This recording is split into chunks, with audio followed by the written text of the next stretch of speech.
किसान साथियों, आज की वीडियो में हम बात करेंगे गेहूं की फसल में यूरिया डालते समय हमें किन बातों का ध्यान देना है।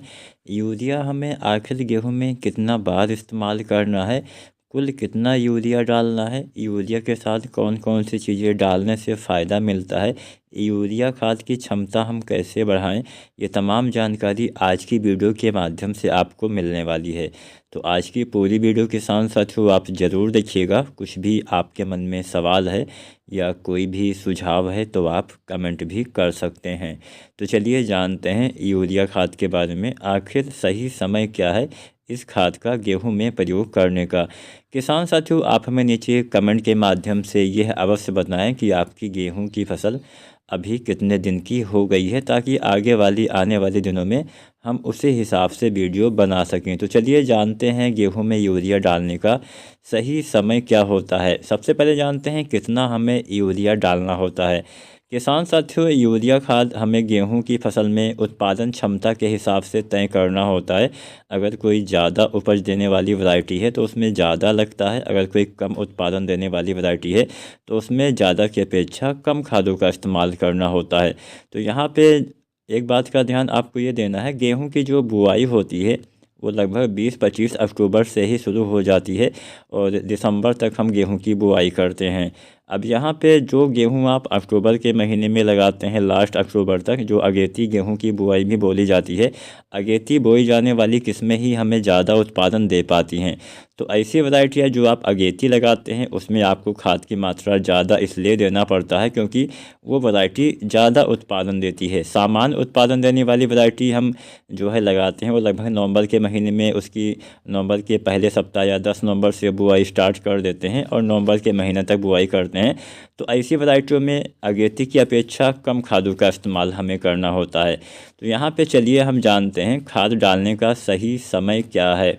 किसान साथियों, शुरुआती अवस्था से ही आपको यूरिया खाद का इस्तेमाल करना होता है। कई बार आपने देखा होगा, फिर बहुत से लोग ऐसा भी बताते हैं कि बुआई के समय यूरिया ना दें तो बेहतर है। लेकिन अगर आप बुआई के समय नाइट्रोजन की पूर्ति नहीं करेंगे, पौधा शुरू से ही पीला रहेगा, उसमें नाइट्रोजन की कमी शुरुआत से ही दिखाई देगी, जिससे उसमें कल्ले का फुटाव कम आपको दिखाई देगा। तो यहाँ पे जो आप यूरिया गेहूँ में डालते हैं उसका इस्तेमाल आपको बुआई के समय से ही करना स्टार्ट करना है।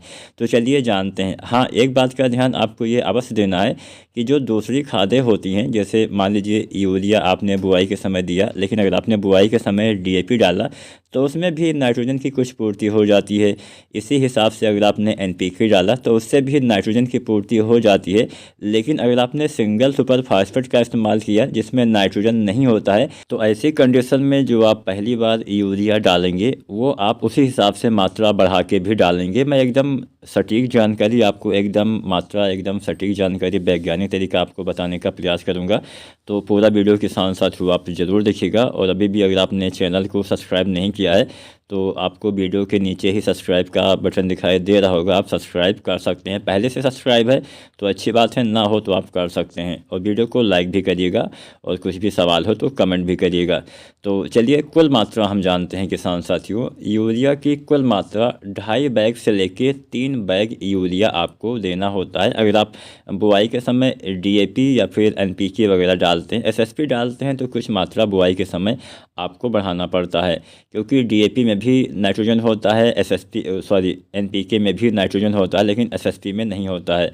तो यहाँ पे अगर आप मान लीजिए डीएपी से बुआई करते हैं तो जो बुआई के समय आप यूरिया डालेंगे लगभग 20 से 25 किलो पर एकड़ के हिसाब से इस्तेमाल करेंगे। पहली यूरिया बहुत ज़्यादा नहीं डालना है, बाकी की जो बाद वाली यूरिया, ज़्यादा का मेरा मतलब इससे भी है कि कुछ वैरायटियाँ जैसे कि मैंने बोला जो ज़्यादा उत्पादन देती है उसमें ज़्यादा नाइट्रोजन देना होता है। लेकिन बुआई के समय चाहे कोई ज़्यादा उत्पादन देने वाली वैरायटी हो, चाहे कोई सामान्य उत्पादन देने वाली वैरायटी हो, उसमें आप 20-25 किलो ही यूरिया डालिएगा अगर आप डीएपी डालते हैं तो।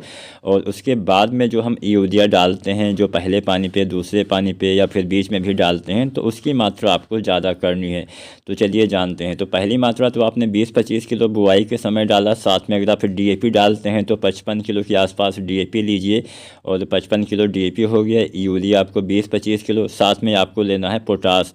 पोटास आजकल हम नहीं डालते हैं, जिससे हमें उत्पादन में भी कमी देखने को मिलती है। तो पोटास जो आता है एमओपी पोटास 60% वाला, इसकी मात्रा की बात की जाए तो 25 किलो से लेकर 35 किलो तक आप पोटास का इस्तेमाल करिए, एमओपी पोटास का। तो ये 3 खादें गेहूं की बुआई के समय आपको डालना है, बुआई करने के बाद ऊपर से नहीं डालना है। ऊपर से यूरिया डालेंगे तो चलेगा, लेकिन जो आपका डीएपी होता है या फिर कोई भी फास्फोरस वाली खाद, चाहे डीएपी हो, चाहे एनपीके हो, चाहे एसएसपी हो, अगर आप ऊपर से बाद में डालते हैं तो फास्फोरस नीचे तक पहुंच ही नहीं पाता है, जिससे उसका ज़्यादा प्रयोग पौधे नहीं कर पाते हैं। तो यूरिया तो आप मान लीजिए बुआई के समय मिस हो गया, नहीं है तो ऐसा नहीं कि आप बुआई मत करिए, बुआई कर दीजिए। कई बार ऐसा होता है कि बुआई के समय नहीं मिल पाता है, तो आप बुआई कर दीजिए। बुआई के 2 दिन 4 दिन बाद जब भी आपको मिले तब आप इस्तेमाल कर दीजिएगा 20-25 किलो यूरिया।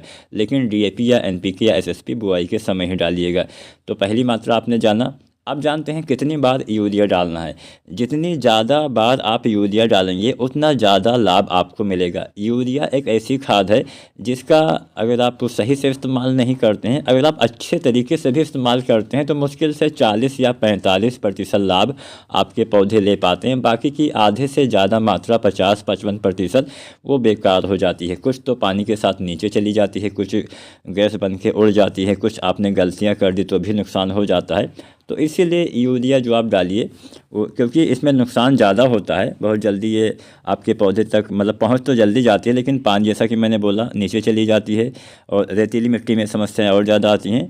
तो आप अगर कई भागों में बांट के यूरिया डालेंगे तो उसका ज़्यादा लाभ मिलेगा। तो कम से कम 3 बार आपको यूरिया देना चाहिए।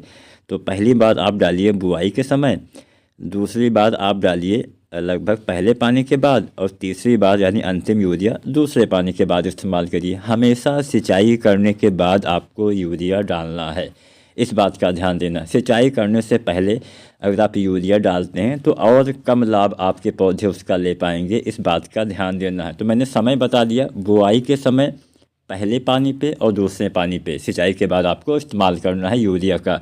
अब पहली मात्रा आपने जाना। जो दूसरी मात्रा है वो सामान्य वैरायटी में 1 बैग यूरिया यानी लगभग 45 किलो डालिए। कोई ज़्यादा उत्पादन देने वाली वैरायटी है तो उसमें आप 10-12 किलो यूरिया बढ़ा के डालिए।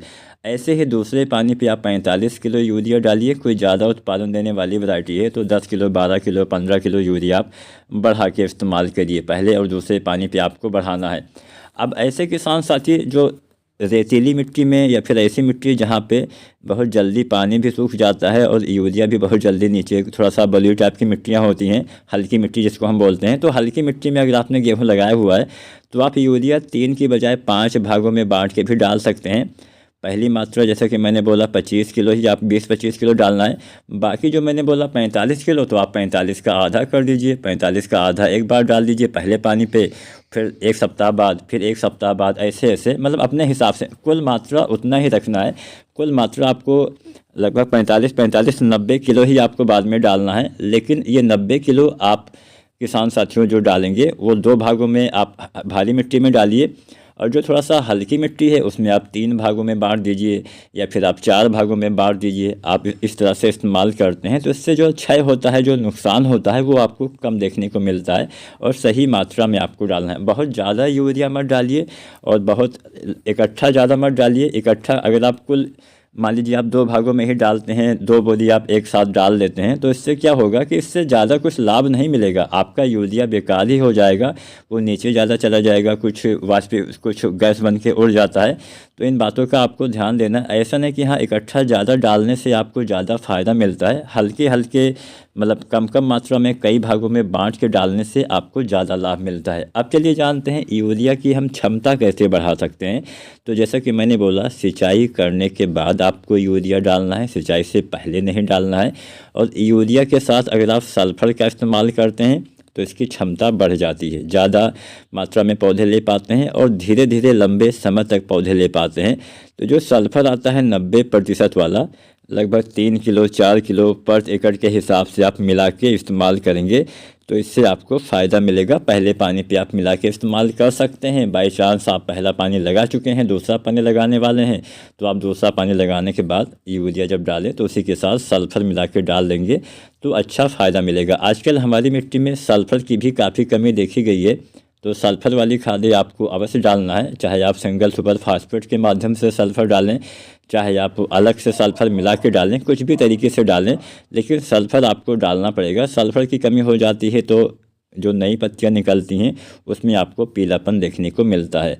तो यहाँ पे हमने आपको समय बताया, हमने आपको सही मात्रा बताई, हमने ये भी बताया कैसे आप क्षमता बढ़ा सकते हैं, नुकसान को कैसे कम कर सकते हैं। तो कभी भी यूरिया किसी भी फसल में सिंचाई से पहले नहीं देना है, सिंचाई के बाद ही आपको देना है, और नमी होनी चाहिए, इस बात का भी ध्यान देना है। और भरे हुए पानी में यूरिया डालने से उसकी क्षमता बहुत ही कम हो जाती है, बहुत ही कम लाभ आपको मिलने वाला है। जैसे धान वगैरह की फसल में जब हम यूरिया डालते हैं तो अगर पानी भरा हुआ है तो वहाँ पे यूरिया डालने से आपको किसान साथियों बचना चाहिए। तो यहाँ पे हमने आपको बताया सही मात्रा, सही समय, क्षमता कैसे बढ़ाएं, क्या आपको सावधानियाँ बरतनी होती हैं। और पहले पानी के बाद जब आप यूरिया डालते हैं तो जिंक वगैरह भी हम डालते हैं। तो जिंक 33% वाला जो आता है जिंक सल्फेट 5 किलो से लेकर 7 किलो तक, या फिर 21% वाला जिंक सल्फेट 8 से लेकर 10 किलो पर एकड़ के हिसाब से हमें डालना होता है। तो उम्मीद है आज की वीडियो, आज की जानकारी आपको अच्छी लगी होगी। वीडियो जानकारी पसंद आई है तो वीडियो को लाइक शेयर करिएगा। चैनल को सब्सक्राइब नहीं किया है तो SRJ खेती चैनल को आप सब्सक्राइब करके बेल आइकन दबाना मत भूलिएगा। और हमें कमेंट के माध्यम से यह अवश्य बताएं कि आपकी गेहूं की फसल कितने दिन की हो गई है। धन्यवाद।